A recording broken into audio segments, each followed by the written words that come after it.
Welcome on into another episode of Healthy Discussion. And today's topic, we're talking about Charlie Munger. Who is Charlie Munger? He's the one, he's not the two. He may sharpen your point of view. Smash that like button if you agree. Subscribe to the channel. Tell a friend and tell a friend. And don't forget to leave your thoughts down below. This is Warren Buffett, best friend. If you don't understand what's going on, he died at 99 years old. May peace be upon his soul. He died at 99 years old. May peace be upon his soul. Let's have a moment of silence. Bless up. On that note, if you understand finance, if you understand stocks, if you ever want to get rich, these are the guys you pay attention to. See, I was taught to study people that's successful. Study them and see what happens, right? You're going to begin to download some of their skill sets. But watch this. Quick looks back at Munger's long life and his under-recognized role in helping Warren Buffett become one of the richest people on earth. In the world. Mm-hmm. Charlie Munger was best known as Warren Buffett's right-hand man. Their investing partnership dating back decades. I would say that every time I'm with Charlie, I'll get at least some new slant on an idea that causes me to rethink certain things. And we've had we've had so much fun in the partnership over the years. It's been almost hilarious. It's been so much fun. Buffett credits the Berkshire Hathaway vice chairman with teaching him the importance of paying up for high-quality businesses. Weaned me away from the idea of buying very so-so companies at very cheap prices, knowing that there was some small profit in it. You understand what he just said? Value is wanted and value is needed. Yes, you could buy something for cheap, right? But it's quality. He basically told him the principle, it's quality over quantity. It's quality over quantity. And together, I think they went further than Wells Fargo. I believe that they did. Smash that like button if you agree. Leave your thoughts down below. Looking for really wonderful businesses that we can buy at fair prices. It's not that much fun to buy a business where you really hope this sucker liquidates before it goes broke. The willingness to pay for quality paid off for Munger and Buffett in deals like their 1972 purchase of See's Candies and their decision in the late 1980s to buy a substantial stake in Coca-Cola. Before his Berkshire days, Munger owned his own successful... Listen to the company. So basically, when Coca-Cola was just starting, when it was going through its IPO process, they were one of the angel investors. Let me repeat. They were one of the angel investors. What's an angel investor? It's an investor that they know that has a lot of money and people target them and they come to them to ask them for funding. Therefore, you get first bid, first did, you get it at the bottom floor price.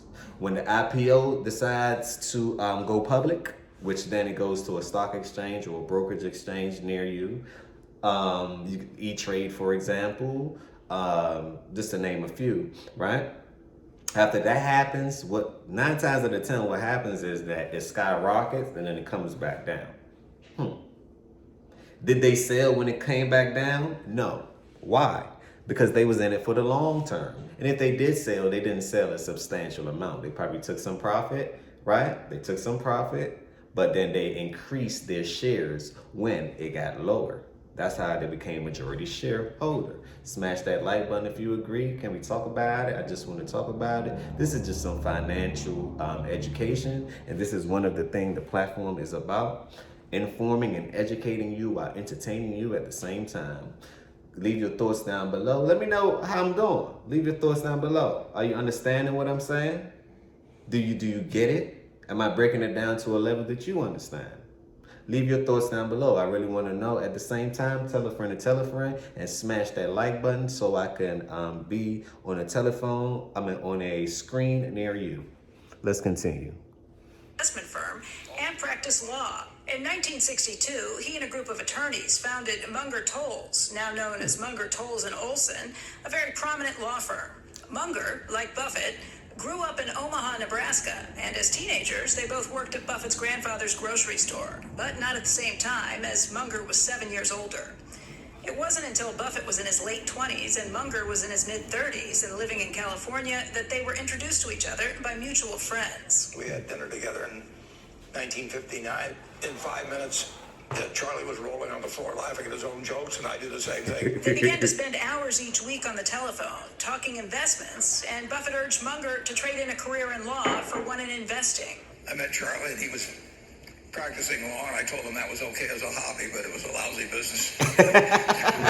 So, fortunately, I listened. Basically what he just said, and they laugh about these things, and you may not understand the laugh, right? But basically what they're saying is, yes, all these job positions are great. They're great, but it would never lead you to financial freedom. That's all they're saying. The only way to get financially free is to invest your way into it and out of it. That's the only way to do it, by learning different skill sets as far as investment tools to drive your portfolio all the way up. That's all they just said. That is all they just said. One moment. Leave your thoughts down below. I really want to know what you think. Leave your thoughts down below. I really want to know what you think. Now let's continue to watch one of the greatest. From 1962 until 1975, Munger's investment partnership produced a 19.8% compound annual return versus just 5% for the Dow. It wasn't until 1978. Now, I'm going to give you another fact, and this is a fact, right? We know that the stock market generally moves by 10% annually. So it's a safe bet, 9 times out of 10 for most of the years. These guys were so brilliant, from Warren Buffett to his right-hand man, Munger, right? Charlie Munger. They made more than the annual than what the machines was making. Let me repeat. They made more than what the machines was making. They made an average of 19%. Whoa. Now that's mind-boggling. Some people would say, well, that's a little bit. That's just 19% compared to 100 or thousands of percent. But you're talking about millions and billions of dollars, where 1% can bring you in an M&M or two. 2% can bring you in $1 billion. 3% can be you in $1 trillion. So these are the type of big moves, of big assets that they're moving. They're playing with money and an enormous amount of it. Munger formally joined Berkshire as vice chairman. But Munger's even-tempered, risk-averse, and pragmatic approach to investing was a major influence on Buffett from the time they first met, helping Berkshire Hathaway grow into a multi-billion-dollar conglomerate that owns well-known businesses like Dairy Queen, Geico, Helzberg Diamonds, and Burlington Northern. Oh, man. Munger, however, didn't limit himself to just Berkshire. I didn't even know that Berkshire Hathaway, they owned Geico. They own the insurance company. I did not know that. Leave your thoughts down below. What else do they own that I do not know about? I want to know. He was chairman of Wesco Financial from 1984 until 2011, when it was totally assimilated into Berkshire. During those years, he was known for his deadpan humor and straight-shooting style at shareholder meetings, where he interacted at length with his investors. After Wesco, Munger moved the show and his growing collection of fans to another company where he remained chairman, the Daily Journal. Charlie? Yeah. One of my favorite lines from you is you want to hire the guy with the IQ of 130 that thinks it's 120, and the guy with an IQ of 150 who thinks it's 170 will just kill you. You must be thinking about Elon Musk. He brought his blistering one-liner.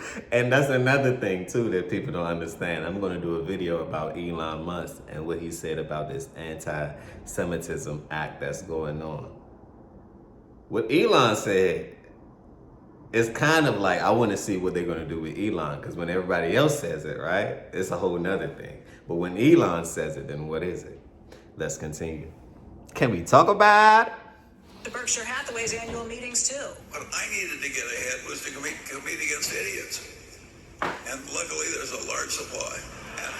And traders that go into trading cryptocurrencies, it's just disgusting. It's like somebody else is trading turds and you decide I can't be left out. Charlie's big on lowering expectations. Absolutely. Yeah, I believe that. They say that Warren Buffett, he doesn't believe in crypto. They say he don't believe in it, but we don't know what his portfolio might say. Let's continue. Because I've learned and I've studied that Technology interrupts things and changes things for all our lives. So who's to say this is not the time where technology itself is changing the dollar to go totally digital? It's called CBDC, but that's a whole nother conversation. Sometimes people have to see things happen and then they get involved with it. They may not believe it on the ground floor. But let's see what's to come, because regulation is damn near ramping up with the SEC and this cryptocurrency world, but that's another conversation. Let's continue. That's the way I got married. My wife lowered her expectations. And despite a net worth of around $2 billion, for Munger, money wasn't everything. All you succeed in doing in your life is to get early rich from passive holding of little bits of paper. And you get better and better at only that for all your life. It's a failed life. Yes, it is. Life is more than being screwed at passive wealth accumulation. You heard what he said. Life is more than just passing wealth, passing a sheet of paper from one generation to the next generation. What real things are you doing in life? Are you taking care of your people? Are you giving people another chance? Are you building together? This man understood that, and he has billions of dollars while everybody else is chasing their tail. And are you really growing in this world? Or are you going around just in a circle? Smash that like button if you agree. Leave your thoughts down below. I really want to know what you think about this one. And don't forget to smash that like button. And don't forget to subscribe to the channel. Tell a friend and tell a friend. This is not the end. This is just the beginning. Can we talk about it? I just want to talk about it. Another episode of Healthy Discussions. This is another episode of Healthy Discussions. Peace, blessings, and love. And remember, positivity over negativity always.